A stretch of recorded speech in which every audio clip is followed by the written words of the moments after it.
예, 오늘 함께 은혜나신 하나님의 말씀 고린도전서 12장 4절에서 11절까지의 말씀을 보도록 하겠습니다. 고린도전서 12장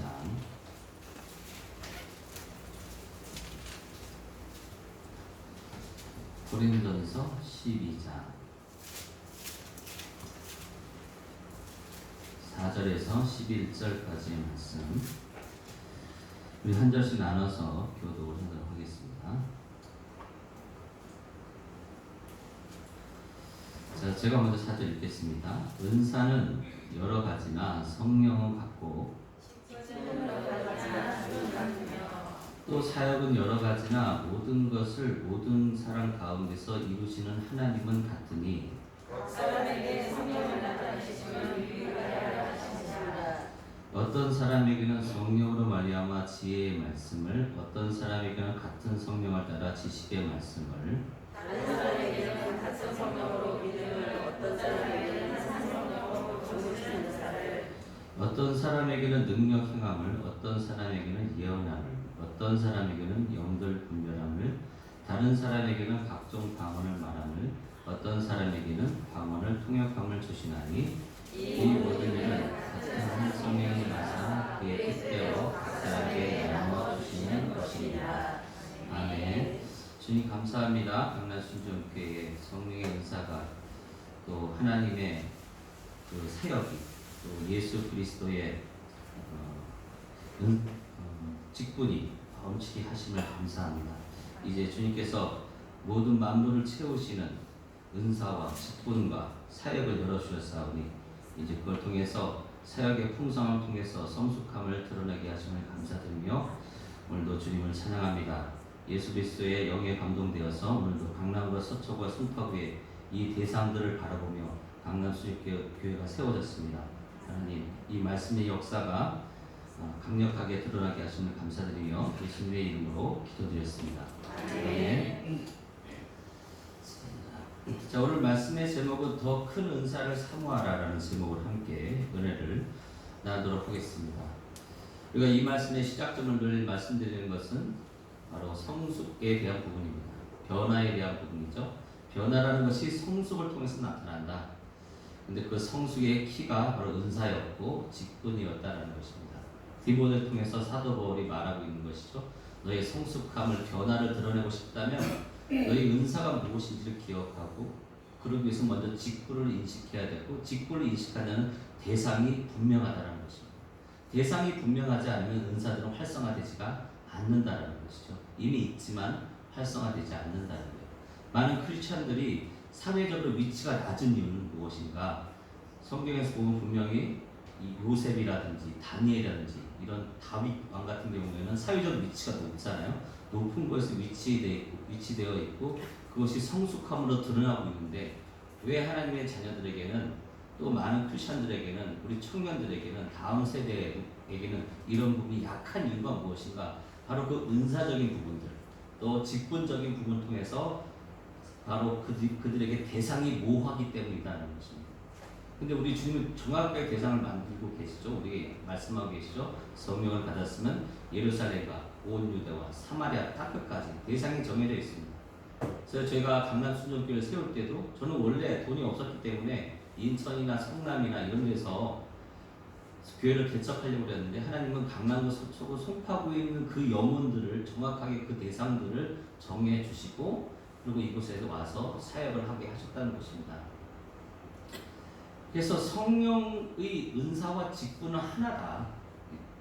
그런데 은사와 직분은 일상인 것처럼 오늘 지혜와 지식도 우리 안에 일상적으로 있는데, 왜 내가 이런 지식과 지혜의 은사들을 내 일상 안에서 펼쳐내지 못하는가? 그 지식과 지혜를 풀어낼 수 있는 대상이 정확하지가 않다라는 것입니다. 그러니까 모든 은사는, 여기 나오고 있는 모든 은사는, 뭐 예를 들어서 뭐 능력 해감의 은사라든지, 믿음의 은사라든지, 병 고치는 은사라든지, 또 예언함의 은사라든지, 영 분별의 은사라든지, 방언, 통변의 은사, 이 모든 것이 대상이 없기 때문에 통변도 안 되는 거예요. 우리가 통변을 원하는데 대상이 누구냐는 겁니다. 누구의 통변을 하기를 원하시는 거예요? 대상이 없기 때문에 그것이 활성화가 되고 있지 않다라는 것이죠. 그래서 그것이 활성화되면 하나님께서 우리의 지위를 높이십니다. 사회적 지위를 높이신단 말이죠.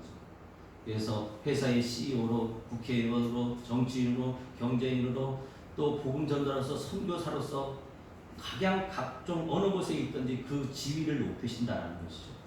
우리가 능력은 두나미 있습니다. 근데 우리는 하나님의 자녀가 되는 권세를 주셨는데 이 권세는 엑수시아입니다.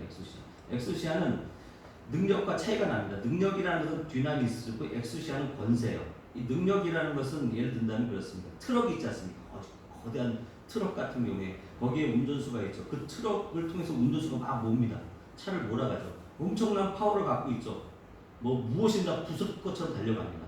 근데 그가 그 능력을 디나미스를 가지고 차를 막 몰고 가고 있는데 교통 위반을 할 경우에 교통수경이 손가락으로 까딱까딱합니다. 그럼 어떻게 합니까?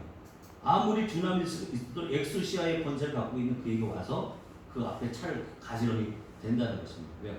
불법을 행하는 그 사탄과 마귀를 향해서 우리는 엑수시아의 권세를 갖고 있기 때문에 그걸 통해서 그것을 다스릴 수가 있다는 것이죠. 그것이 바로 저와 여러분에게 주신 엑수시아, 하나님의 자녀가 되는 권세를 주었다. 영접하는 자, 그 이름 믿는 자들에게는 하나님의 자녀가 되는 권세를 주었다. 그 권세가 무엇인가? 바로 엑수시아다라는 것입니다. 그래서 내 삶 가운데 있는 질병, 불법이죠. 그래서 우리가 권세를 발동할 수가 있는 것입니다. 예수를 명하니 그 질병은 떠나갈지어다. 사탄과 마귀가 디나미스의 능력을 가지고 내가 내 삶의 병을 줬고 내 삶의 가난과 근심과 걱정을 줬는데 나는 엑수시아라는 권세가 있기 때문에 그걸 쫓아낼 수 있는, 그 불법을 쫓아낼 수 있는 권세가 우리에게 있다는 것입니다. 성령을 받은 우리에게 바로 그러한 권세가 있다는 것이죠. 그것을 사용하는 방법은 뭐예요? 말하는 거예요. 우리의 능력은 입술 통해 나오기 때문에 그렇습니다. 그래서 직분을 인식하면 대상이 분명해져요. 그 대상을 향해서 내가 이미 하나님께 돌봄을 받고 있다, 하나님의 보시기에 좋은 자다라는 그것을 인식하는 순간 하나님은 그 돌봄의 형태가 하나님을 향해서는 어떻게 나타나는가? 섬김으로 나타나요. 그래서 하나님을 찬양하는 것입니다. 그리고 다른 지체를 돌보는 것이죠.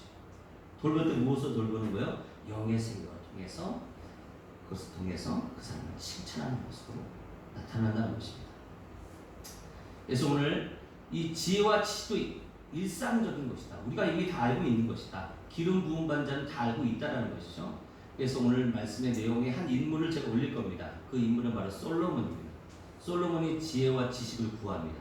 그걸 통해서 그가 어떻게 사용하는지를 보면 지혜와 지식을 어떻게 사용해야 되는지를 우리가 알 수가 있다는 것입니다. 그래서 직분을 인식하면 대상이 분명해져요. 계속 제가 말씀드립니다. 은사를 주시는 그 직분을 통해서 대상을 분명히 정하라는 것입니다. 하나님의 나를 돌보심을 믿음으로 인식하고 하나님을 섬기고 사람들을 돌보는 그 대상이 정확해야 된다는 것이죠. 우리가 하나님을 섬기기 때문에 그 하나님의 대상, 우상을 섬기는 것이 아니면 우리 하나님을 섬기는 거예요. 정확히 대상이 정해져 있습니다. 대상이 확실할 때 성령의 은사가 다시 굴복게 되고 변화와 성숙을 보게 되는 것입니다. 그러므로 은사와 직분의 방향성은 대상을 명확하게 할 때 나타나고 작동하고 작용한다는 것입니다. 그래서 그런데 우리 고린도전서 10장 31절에 보니까 너희는 더욱 큰 은사를 사모하라라고 말씀하고 있습니다. 더 큰 은사를 사모한다는 것이죠. 사모하라라고 말씀하고 있다는 것이죠. 그러면 더 큰 은사는 무엇인가? 그러면 더 큰 은사를 통해서 그 은사는 뭐죠? 더욱더 분명히 그 대상을 더욱더 밝히 드러낸다는 것입니다. 그러면 더 큰 은사를 사모하라. 그것이 고린도전서 12장에 나오니까 13장에서 더욱 큰 은사가 무엇인지 설명하고 있겠죠. 그래서 우리가 앞에 나왔던 방언의 은사, 예언의 은사, 영분별의 은사, 능력의 은사, 병고침의 은사, 봉사의 은사를 그 고린도서 13장에서 1절에서 쭉 설명하는 겁니다. 우리가 사람의 방언할지라도 천사의 말을 할지라도 사랑이 없으면 구리와 울리는 꽹과리가 되고 내가 예언한 능력이 있고 비밀과 모든 지식을 알고 산을 옮길 만한 믿음이 있다 할지라도 사랑이 없으면 아무것도 아니고 내가 내게 있는 모든 것을 구제하고 내 몸을 불살할지라도 네가 사랑이 없으면 내게 아무 유익이 없느니라. 그러면 뭐라는 거죠? 더욱 큰 은사는 뭐라는 거예요? 사랑이라는 것이죠. 그래서 사랑은 오래 참고 그런데 성경은 사랑이신 분이 계시죠. 그분이 누굴까요? 하나님이시다. 그럼 은사는 뭐예요? 선물이에요. 카리스마. 그러니까 하나님은 사랑이시니까 하나님 자체가 우리에게 선물이십니다. 은사 자체가 선물이에요. 그래서 그 선물이신 그분께서 우리를 향해서 사랑을 오래 참고 그분이 오래 참고 계시는 거예요. 사랑을 온유하며 그분이 온유하신 거예요. 그분이 시기하지 아니하고 그분이 자랑하지 아니하고 그분이 교만하지 아니하고 우리에게 유익을 주시기 위해서 성내지 아니하시고 불의를 기뻐하지 아니하시고 진리 가운데로 우리를 이끄사 모든 것을 참으며 모든 것을 믿으며 모든 것을 바라고 우리를 위해서 견디고 계신 것입니다.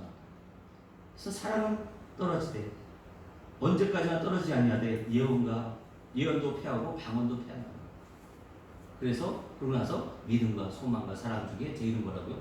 사랑. 더 큰 은사는 결국 사랑이다라는 거죠. 근데 하나님은 사랑이세요. 그러면 그 사랑, 하나님의 사랑의 대상. 그리고 요한일서 4장 8절 나오죠. 사랑하지 아니하는 자는 하나님을 알지 못하나니 이는 하나님은 사랑이십니다. 그럼 하나님은 사랑이시고 그 사랑의 대상은 어떻습니까? 분명합니까? 불분명합니까? 분명하죠. 그 대상이 누구예요? 창세기 1장 1절. 우리가 계속하지 않습니까? 창세기 1장 1절.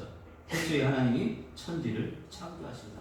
태초 안에 예수 그리스도 계시고 예수 그리스도에서 사람을 입은 바로 저와 여러분이 바로 그 대상이다라는 것이죠. 그래서 그분은 우리의 하나님이 되시고 우리의 아버지가 되시다. 정확한 직분을 가지고 우리를 돌보고 계신다는 것입니다.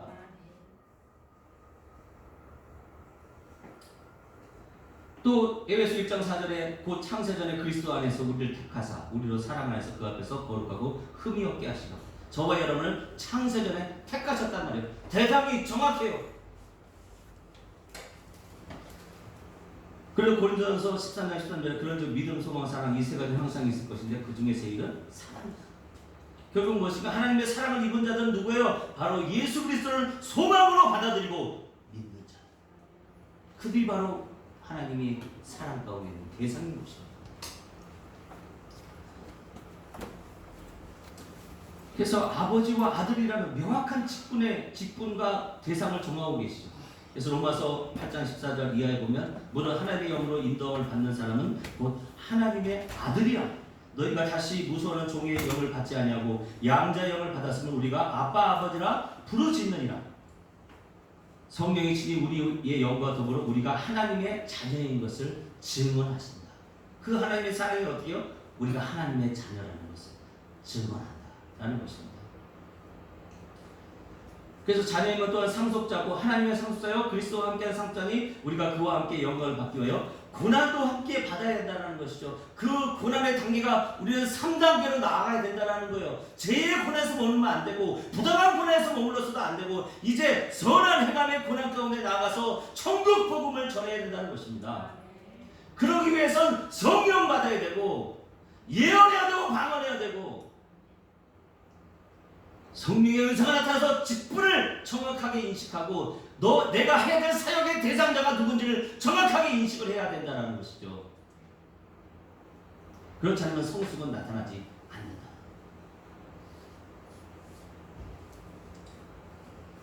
그래서 사랑의 하나님이 우리에게 있어 가장 큰 은사이며 선물입니다. 그래서 하나님의 사랑의 대상은 명확하시기 때문에 저와 여러분을 돌보고 계신다는 것이죠. 그래서 이사야서 41장 8절에 보면 나의 벗 아브라함의 자손아 내가 땅끝까지 너를 붙들며 땅 모퉁이에서도 너를 부르고 내가 이르기를 너는 나의 종이라 내가 너를 택하고 싫어하여 버리지 아니하였다 하였노라. 그래서 말씀하시는 거예요. 그 대상을 정확하게 두려워하지 마라. 내가 너와 함께하리라. 놀라지 말라. 나는 내 하나님이 됩니다. 내가 너를 굳세게 하리라. 참으로 너를 도와주리라. 참으로 나의 의로운 오른손으로 너를 붙들리라. 정확하게 대상을 정하고 있다는 것이죠. 그럼 내 직분이 아들임을 우리가 인식해야 이 말씀이 역사한다 이 말이죠. 성령의 은사와 그 직분의 대상은 명확해요. 그러므로 오늘 나누게 될 지혜와 지식의 은사도 그 대상을 명확하게 할 때 나타나는 것입니다. 우리 안에 이미 지식과 지혜의 은사가 있어요. 일상적인 은사가 있어요. 그들의 은사를 사용할 대상이 모호하면 나타나지가 않는다는 것입니다. 그래서 하나님의 돌보심 안에서 은사와 직분을 통해 사역의 열매를 맺게 되는 거예요. 성령의 은사는 뭐라고 그랬어요? 공동의 유익을 위한 것이다. 그래서 아까 말씀드린 것처럼 은사는 여러 가지나 성경을 갖고 직분이 여러 가지나 이 주는 뭐예요? 예수님은 같으며 또 사역은 여러 가지나 모든 것을 모든 사람 가운데 이루시는 하나님은 같으시니 성령님, 예수님, 하나님 나오십니다. 그럼 성수는 어떻게 드러나는 거죠? 성령의 은사를 통해서 직분을 인식할 때 사역이 펼쳐지는 거예요. 대상이 정해지기 때문에. 그래서 같은 성경을 따라 주시는 지혜와 지식의 은사 또한 바로 대상을 정확하게 할 때 나타나는 것입니다. 근데 우리가 아는 것처럼 지혜와 지식은 하나님의 지혜와 지식이 있고 세상의 지혜와 지식이 있어요. 근데 그것은 어디서 결정나는 거예요? 잠언서 1장 7절에 여호와를 경외하는 것이 지식의 근본이거든.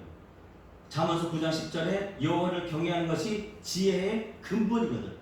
그러니까 하나님의 지식과 세상의 지식의 차이점은 무엇인가? 하나님을 경외함을 통해서 나오는 지식과 지혜인가? 아니면 사람을 따라가는 지혜와 지식인가 하는 것입니다. 그래서 지식과 지혜라는 것은 지식과 지혜로는 떨어지는 게 아니에요. 우리가 생각과 마음이 하나인 것처럼 지식과 지혜는 하나입니다. 또 로고스와 레마와 같은 관계성을 갖고 있습니다. 경건의 모양과 경건의 능력과 같은 맥락입니다.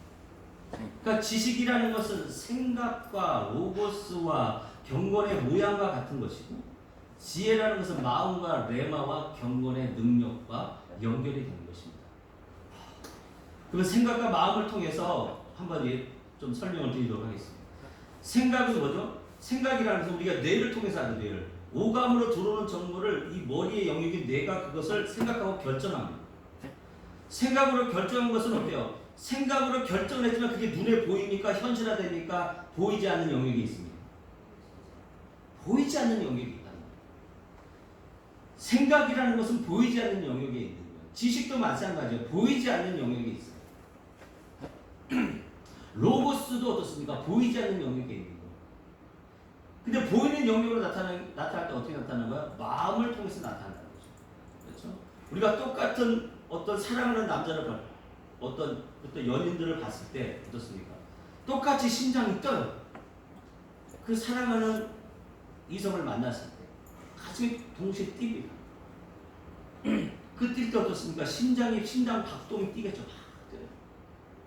근데 사랑하는 사람을 만나면 어떻습니까? 너무 기뻐요. 심장이 뛰는데 기뻐요. 근데 공포 영화를 봅니다. 근데 똑같이 심장이 뛰는데 어때요? 얼굴 표정이 바뀝니다. 그러니까 생각이라는 것은 보이지 않는 영역이고 지식은 보이지가 않아요. 근데 중요한 그것이 현실화되고 보이는 영역으로 나타나기 위해서 마음으로 오는 겁니다. 생각이 결정한 걸 마음의 심장 박동이 그것을 증감해서 얼굴의 표정과 말의 입술의 말로 나옵니다. 그래서 현실화시키는 거예요. 결국 지식은 어떻습니까? 보이지 않는 영역이고 지혜가 어떻습니까? 지혜라는 것이 그것을 현실화시킨다라는 것입니다.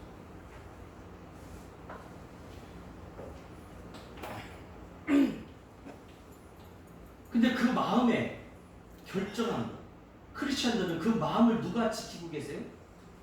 고린도후서 1장 22절에 보니까 그가 또한 우리에게 인치시고 보증으로 우리 마음에 성령을 주십니다. 하나님의 자녀들이 마음에 뭐요? 생각을 통해서 어떤 정보를 통해서 지식을 막 받아들여서 막 생각을 해서 내가 구원받았나 막 그렇게 흔들리는데 그것이 그 결정한 것이 마음으로 오면 그 마음에 있는 성령께서 우리를 보아서 아니야 너는 의인이야 너는 하나님의 자녀야 나의 백성이야 그렇게 말씀하신단 말이에요. 그래서 우리의 구원이 유지되는 거예요.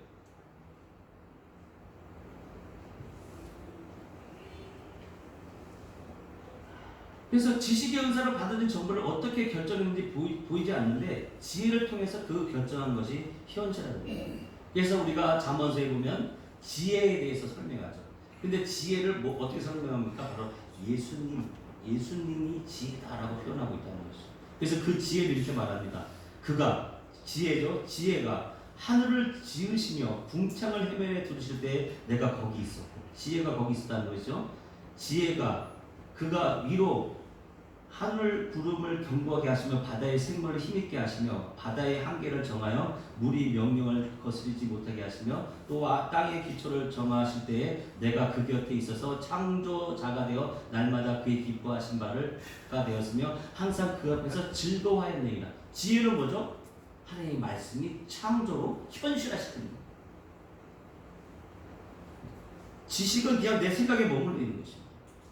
지혜가 현실화시키는 것이죠. 아이디어로 나와서 현실화시키는 거예요. 그래서 우리가 잘 아는 것 어떻습니까? 도레미파 솔라시도. 걔 이름 모르시는 분 없죠? 그건 지식이에요.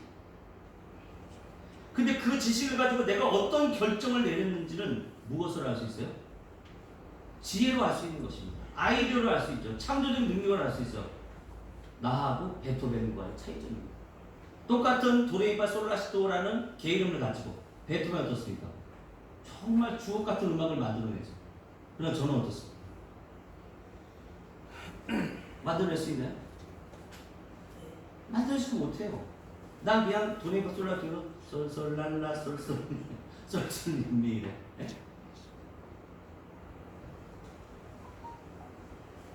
그래서 지혜는 현실화시키는 것입니다. 아까 말씀드린 로고스가 지식의 영역이에요. 우리가 저번에 말씀 나눈 것처럼 로고스의 말씀 가운데 예수님께서 무리를 걸으시는 그 표적이 있지 않습니까? 우리 말씀 나눴죠. 무리를 걷는 표적. 말씀이신 예수님이 무리를 걸어요. 근데 그 모습을, 그게 로고스죠. 말씀이신 예수님이 지금 무리를 걷고 있습니까? 근데 그 정보를 지금 눈을 통해서 누가 받아들이고 있습니까? 베드로가 받아들이고 있습니다. 그거 받아들인 다음에 어떻습니까? 만약 주님이시거든, 나를 무리로 오라 하소서. 그러니까 주님이 뭐라고 말씀하세요? 오라. 레마로 바뀌고 있는 거예요. 그때 열매가 나옵니다. 근데 저번에 말씀드린 것처럼 아프리카에 있는 목사님도 이 표적을 보면서 우리도 예수님을 주님으로 믿으니 우리도 예수님 이 말씀대로, 이 로고스의 말씀대로 우리도 무리로 걷자. 그래서 그 목사님들이 호수 한가운데 가까이 와서 우리도 베드로에게 역사하신 이 말씀대로 믿습니다 하면서 무리를 들어드는데 어떻게 했다는 거예요? 다 죽었다는 거예요.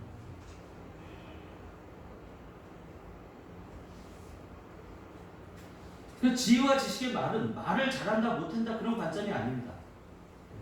이 지식이라는 것은 성경 말씀뿐만 아니라 이 세상에 있는 모든 지식을 말하는 거예요.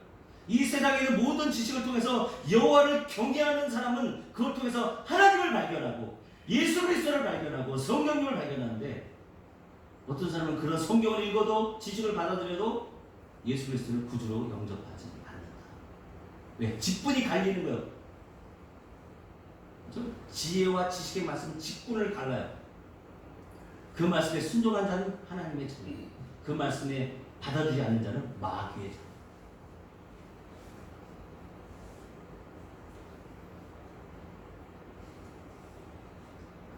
그래서 어떤 분은 지혜를 전달력이라고 말하고 어떤 분은 지식을 논리력이라, 이해력이라 이렇게 말씀하시는 분 계시는데, 중요한 건 그건 어디까지나 우리의 관점이에요. 하나님의 말씀이 역사하는 것이 우리의 관점이 아니다.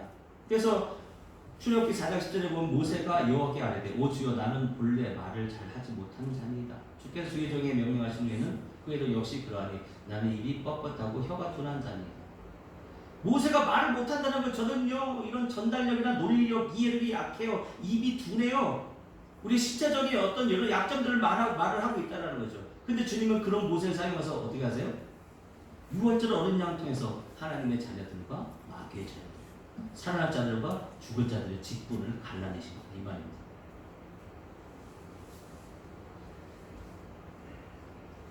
그래서 성령의 은사를 사용하면 그 사랑의 대상이 분명해져요. 하나님은 사랑이시고 그 사랑의 대상은 바로 저와 여러분인 것처럼 은사를 사용하면 사용할수록 내가 해야 될 사역의 대상자가 누구인지가 분명해진다는 것입니다. 그래서 지혜와 지식의 은사는 나의 직분을 통한 사랑이 드러나게 한다는 것이죠. 그래서 똑같은 지혜와 지식, 만물을 보면서도 어떤 사람은 하나님이 계십니다, 하나님께 소망을 두겠습니다 이렇게 반응한 사람이 있는가 하면, 어떤 사람은 하나님이 없어, 그래서 로마서 1장 19절 이하에 보면 어떻습니까? 하나님께서 사람의 쉬운 성경인데요. 하나님께서는 사람들에게 하나님을 알 수 있게 하셨으므로 사람들 속에 하나님을 알 만한 것이 있다는 것은 분명합니다. 세상이 창조된 이래로 하나님이 보이지 않는 성품인 그분의 영원한 능력과 신성은 그가 만드신 만물을 보고서 분명히 알 수 있게 되었습니다. 그러므로 사람들은 핑계를 댈 수가 없습니다. 사람들은 하나님을 알면서도 하나님으로 영광을 돌리지 않았고 하나님께 감사하지도 않았습니다. 오히려 사람들은 헛된 것을 생각하며 그들의 어리석음은 마음은 어둠으로 가득 찼습니다. 또 시편 14편 1절에 어리석은 자는 그의 마음에 이르기를 하나님은 없다 하도다. 그들은 부패하고 그 행실을 가증하니 선을 행하는 자가 없도다.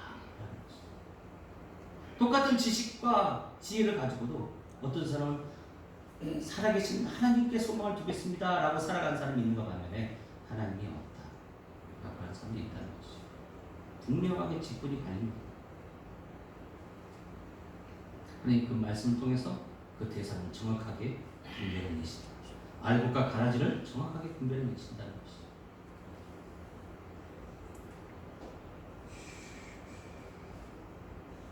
그러면 지혜와 지식의 은사를 구한 대표적인 인물인 솔로몬을 통해서 말씀을 나누도록 하겠습니다.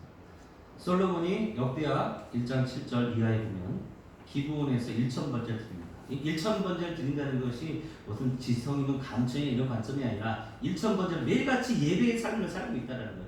예배 1,000번째를 드리면 어떻습니까? 예배가 일상입니까? 예배가 특별한 겁니까? 일상인 거예요. 저와 여러분이 예수 믿고 성령 받는 순간 우리의 모든 삶은 다 예배입니다. 일상이에요. 그 일상 가운데 어느 날 하나님께서 말씀하시죠. 내가 내게 무엇을 주랴? 너는 내게 구하라. 솔로몬이 얘기합니다. 솔로몬이 하나님께 말하죠. 주께서 저에게 큰 은혜를 주셨습니다. 내 아버지 다윗에게 베푸시고 내가 그를 대신해 왕이 되게 하셨습니다. 여호와 하나님이여 원하건대 주는 내 아버지 다윗에게 허락하신 것을 잊게 이제 굳게 하옵소서. 주께서 대상이 정확히죠. 주께서 나를 땅의 티끌 같은 많은 백성의 왕으로 삼으셨습니다. 그 대상이 누구야? 이스라엘 백성. 정확하게 정해져 있습니다. 그러면서 주는 이제 내게 지혜와 지식을 주사 이 백성 앞에서 출입하여 하게 하옵소서. 이렇게 많은 주의 백성을 누가 능히 재판하리이까?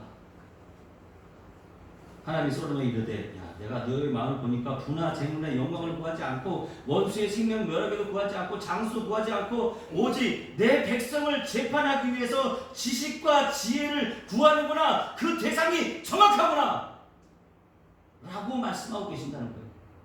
그럼 너에게 부와 재물과 영광도 주겠다. 우리 남편을 사랑한다고 그러면서 내 자녀를 사랑한다고 그러면서 내 아내를 사랑한다고 그러면서 동료를 사랑한다고 그러면서 아니 그 원수를 좀 면해 주십시오. 내 인생에서 제발 좀 제껴주세요. 나는 그에게 관심이 없습니다.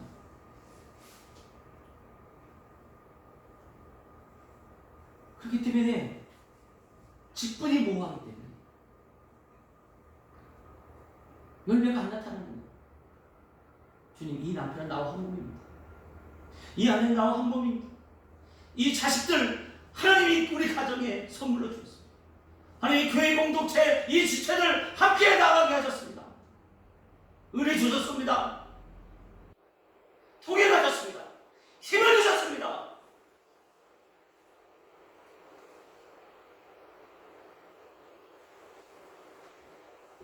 그런 공동체여야 되는데 조금만 뭐가 잘못되면 섭섭하고 답답하고 싫고 믿고 그런 순간부터 뭐가 모호해지는 거예요? 대상이 모호해지는 거예요. 난 하나님께 사랑받고 은총받고 귀엽고 잘나고 멋있고 위대하고 땅만한데 내 삶에 실패가 나타날 때마다 내가 하나님의 자녀라는 것이 모호해지는 거예요.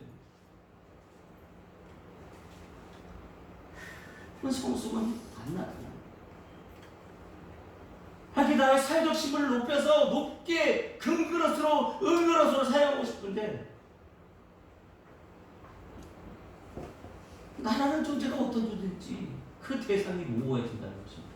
그래서 사탄 마귀는 끊임없이 우리의 구원을 흔드는 거예요.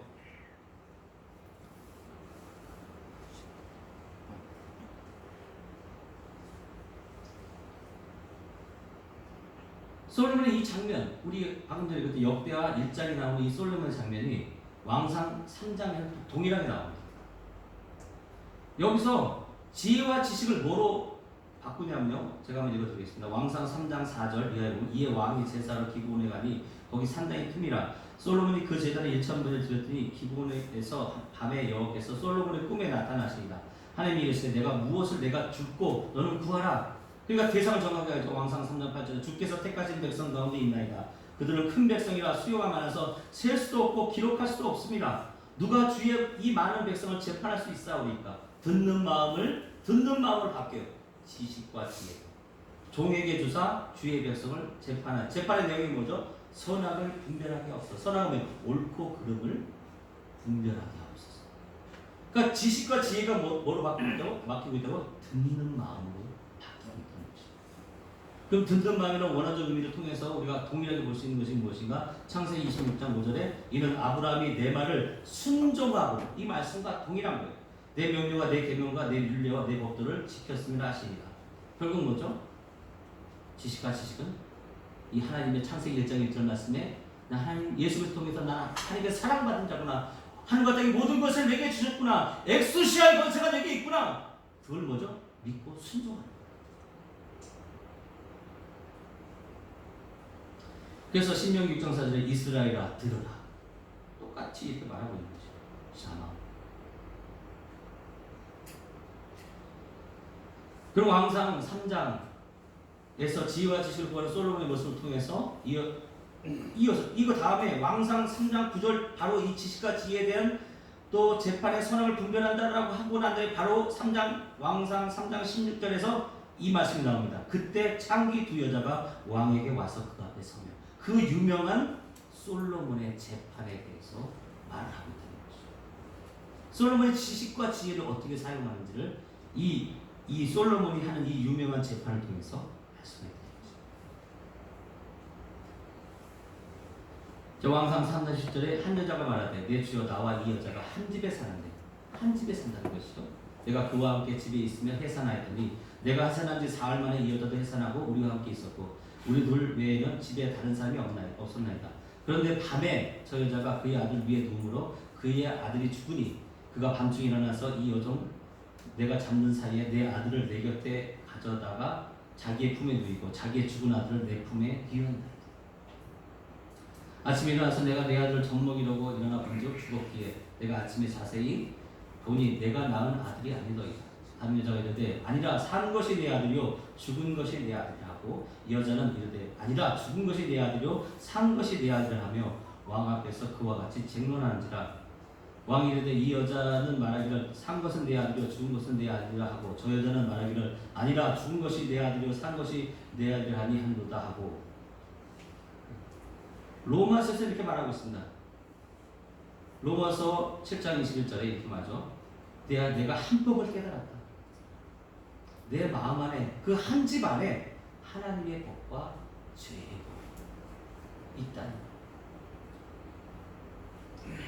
아까 그 한 집에서 두 여인이 사는데 하나는 사망한 죽은 아이를 갖고 있는 것이 하나 있고, 한 여인은 어떻습니까? 살아있는 여인, 아이를 갖고 있는 여인이 하나 있는데, 이 죽은 여인이 이 살아있는 여인의 아이를 뺏어가지고 자는 동에 몰래 가지고 와서 자기 품에 두고 죽은 아이를 그 살아있는 엄마에게 그 품에 놓고 있다는 거죠.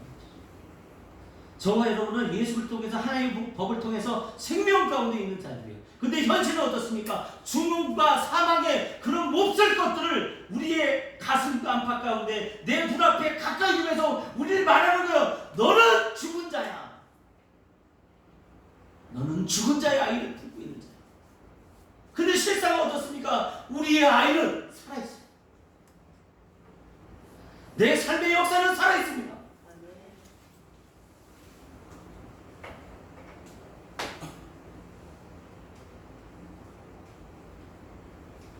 솔로몬이 그걸 쭉 보면서 하나님께 주신 그 지혜와 지식을 통해서 이제 재판합니다. 그 재판하는 결과가 어떻게 나타날까요? 그 여인은 대상이, 살아있는 여인은 어떻습니까? 대상이 정확해요. 살아있는 계명. 그리고 마음이 불붙듯 일어난다고 성경이 말합니다. 여자가 그 아들 위하여 마음이 불붙는 것 같아 만개하리라. 뭐라고 저 성령의 은사가 다시 불일 듯 일어나게 하라. 대상이 정하게.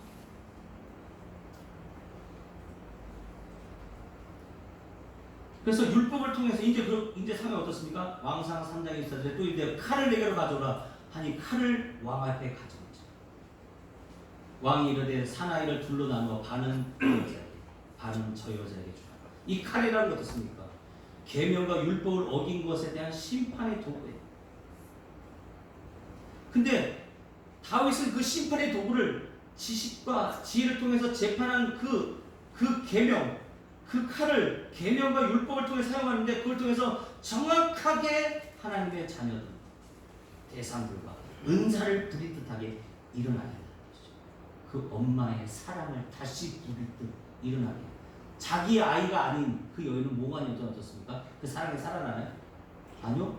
잘라내자. 같이 잘라서 너도 못 갖고 나도 못 갈 바에 같이 갈라서 나눠 갖자라고 얘기하는 거죠.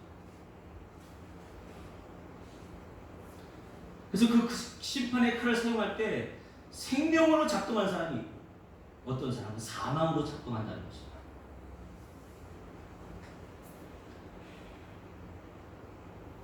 그래서 공평한 재판과 선과 악은 대상이 확실하고 마음의 은사가 불붙듯 일어나게. 그게 살아있는 아이의 엄마죠. 그 지식과 지혜를 통해서 그 살아있는 아이의 엄마는 그렇게 활성화시킨단 말이에요. 근데 그래서 그 대상을 살리고 성숙하게 만들죠. 자신의 아이가 아닌 여인에게 있어서는 살아있는 아이는 대상이 뭐예요? 그 여인은 죽은 아이의 엄마죠. 아이를 죽이라고 하는 듯 믿어서 사망을 방치해요. 그 아이가 지금 눈앞에서 죽는다는데도 우리 남편이, 내 자녀들이, 아내들이, 지체들이, 교회에 있는 공동체가 사람이 지금 저주 가운데 사망 가운데 실패하고 자살하고 넘어지는데도 무덤덤해요.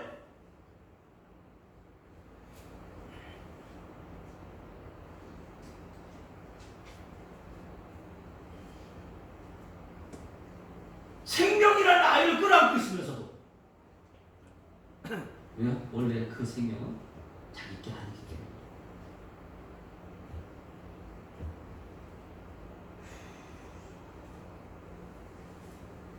예수를 믿어요. 예수를 생명으로 갖고 있다고 말해요. 근데 왜 성숙이 안 나타나요? 생명의 대상이 불명하기 때문에 그런 거예요.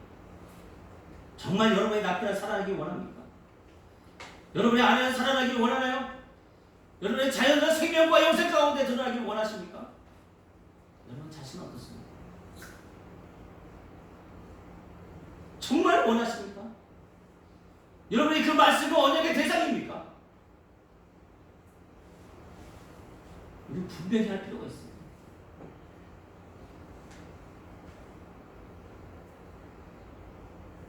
그 애가 죽는다 하더라도 이 죽은 아이의 엄마는 그 아이를 칼로 나누자는 거예요.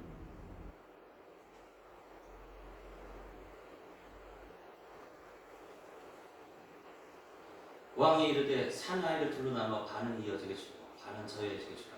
그 산 아들의 어머니가 되는 여자가 그 아들을 위하여 마음이 불붙는 것 같았어. 그 뭐죠? 그 사랑이 어머니의 그 사랑. 하나님 뭐라고요? 사랑이죠. 그 대상은 분명하죠. 그 살아있는 아이. 불붙는 것 같아서 다시 그 사랑의 은사가 불붙는 거예요. 왕께 하되 청하건대 내 주여 사나이를 그에게 주시고 아무쪼록 죽이지 마옵소서. 다른 여자는 말하기를 내 것도 되게 말고 내 것도 되게 말고 나누게 하라 하는지. 왕이 대답할 때 산 아이를 저 여자에게 주고 결코 죽이지 말라. 저가 그의 어머니입니다. 정말 여러분은 그 남자의 아내입니까?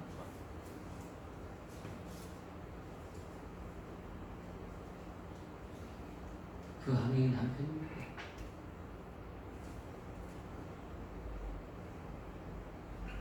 그 자녀들의 부모가 맞습니까?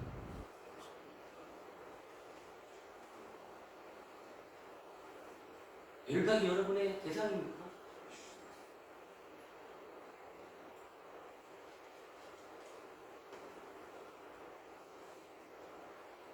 쉬운 성경이 이렇게 나와요. 살아있는 아이의 진짜 어머니는 자기 아들을 위하여 마음이 불붙듯 일어나